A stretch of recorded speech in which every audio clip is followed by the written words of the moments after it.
Well, good Sunday, folks. It was a steamy day out there, actually a record-breaking day here in Baltimore. Record-breaking heat tied the record of 96 degrees on this Sunday, tying the old record of 96 from 17 years ago, back in 2002. So another hot day out there with a warm front to the north, stationary boundary back towards the west.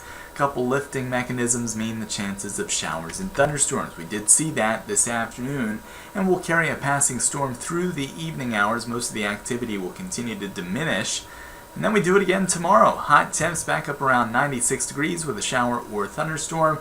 Showers and storms disappear during the overnight hours. Areas of fog to wake up with in the morning. And then another round of showers and storms there on Tuesday, some of which could be strong to severe. A few clouds, areas of fog overnight tonight, very muggy.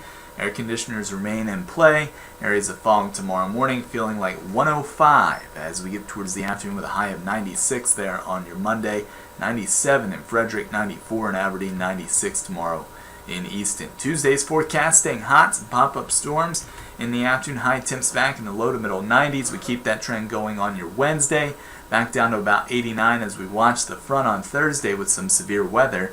Less humidity as we build in for the weekend with high temperatures comfortably in the 80s. Remember, you can download our free mobile app at WMAR2 News, available at the Apple and Google Play Store. Just search it. It is free. Also, look us up at WMAR2News.com, Facebook, and Twitter for the latest weather and news updates. For now, I'm meteorologist Derek Taylor. Have a great rest of your weekend and a great start to the new work and school week ahead.